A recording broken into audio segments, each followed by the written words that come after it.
Bonjour et bienvenue dans l'antre d'une autrice, d'une rêveuse et d'une lectrice.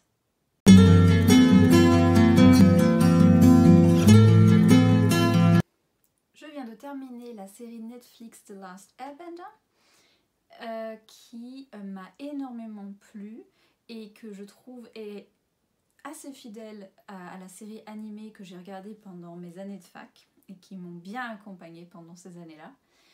Et du coup, je me suis dit que pour rendre hommage à ces personnages attachants, que j'allais faire le book tag que j'ai découvert par hasard hier, The Last Airbender book tag.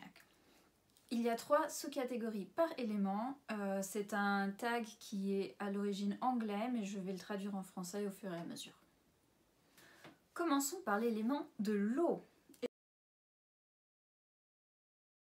Et la première sous-catégorie est Katara et Sokka, The Best Sibling Relationship. C'est un livre où il y a une belle relation frère et sœur ou frère, enfin bref.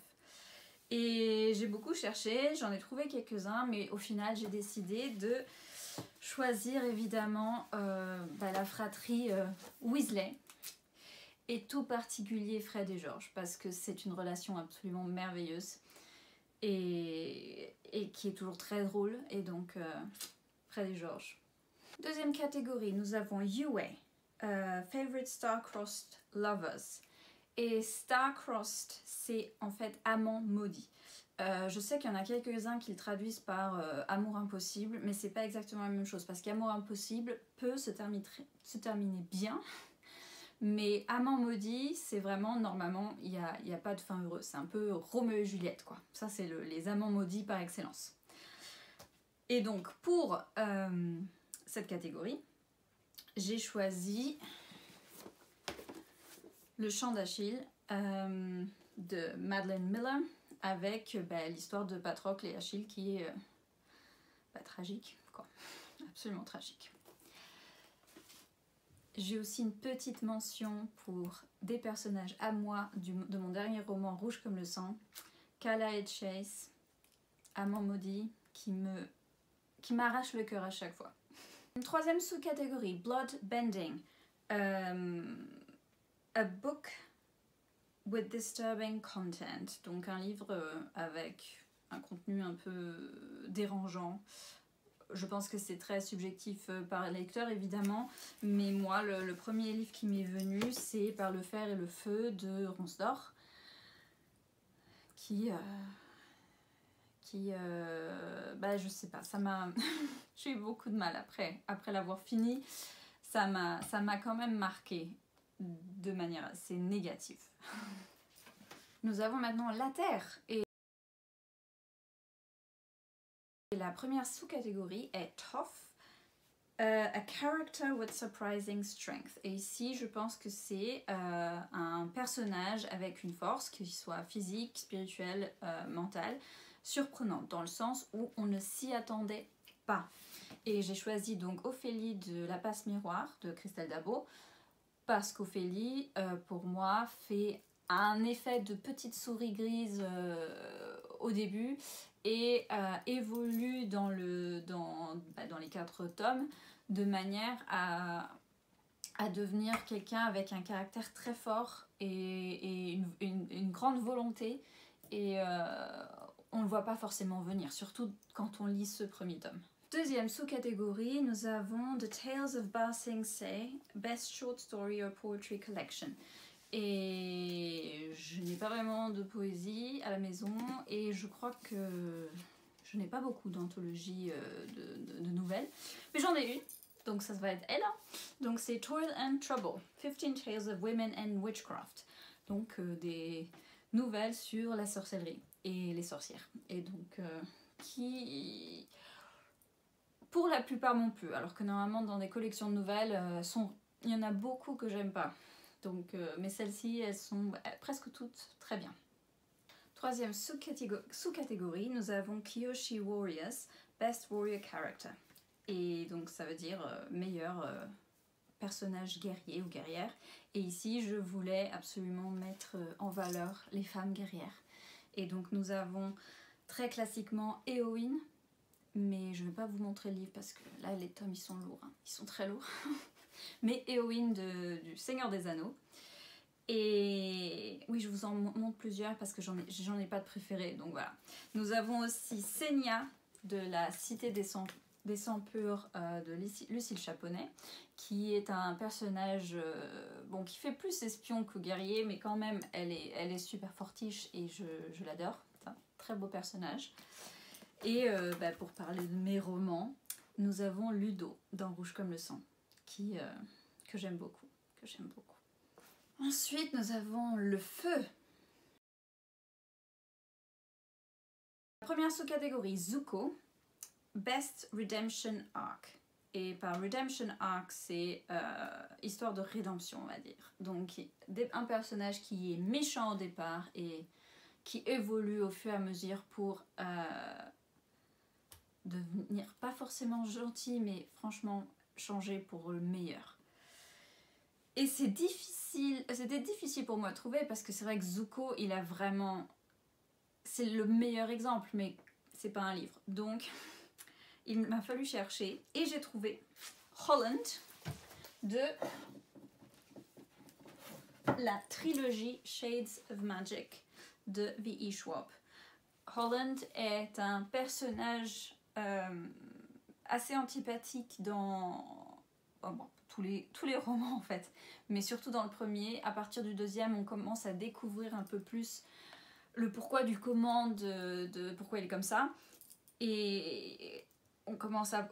D'abord, on ressent de la peine pour lui, et ensuite c'est l'évolution du personnage dans l'histoire qui fait que il est excellent pour cette catégorie. Deuxième sous-catégorie, Iroh, Wisest Character, donc le personnage le plus sage.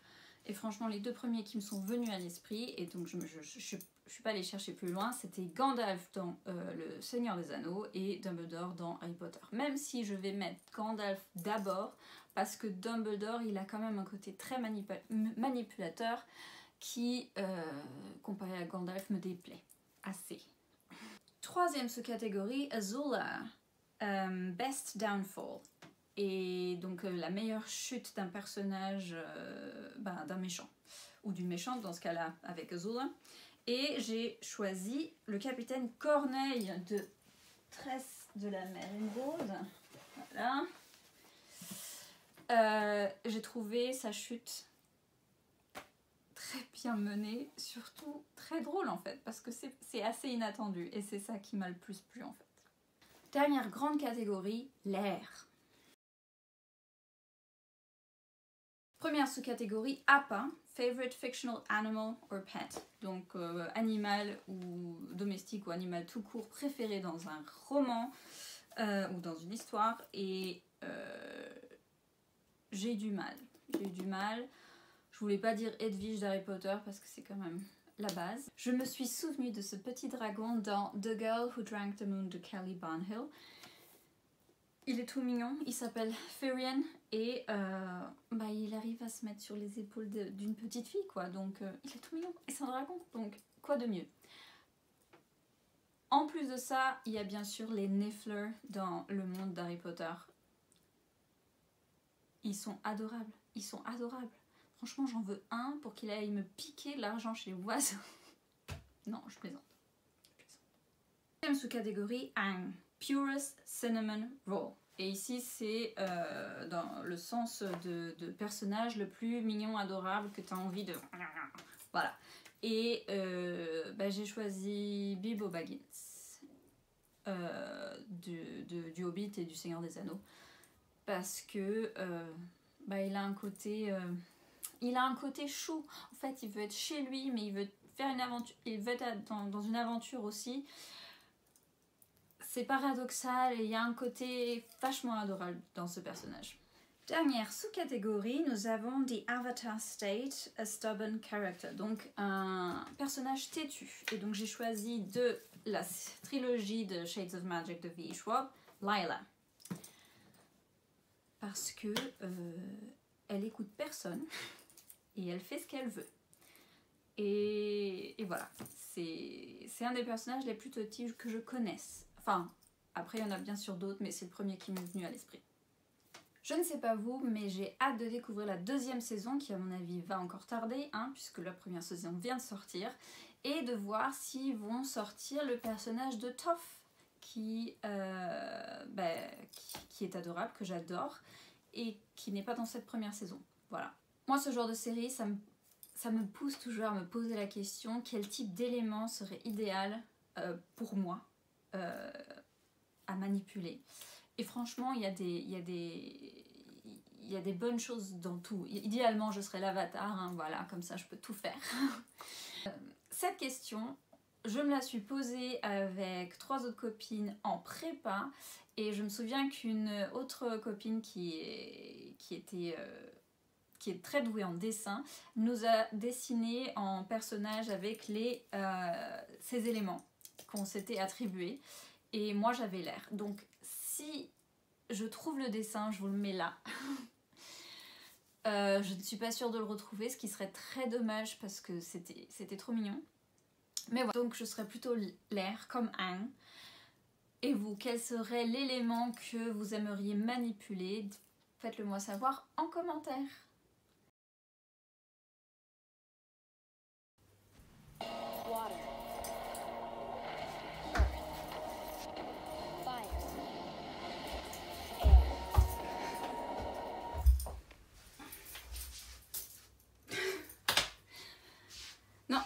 On va arrêter les conneries, je crois que je vais continuer seulement d'écrire.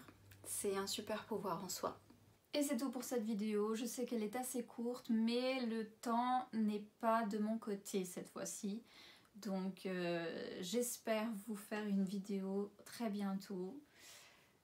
À très bientôt pour un nouvel épisode d'une autrice, d'une rêveuse et d'une lectrice. Allez, ciao!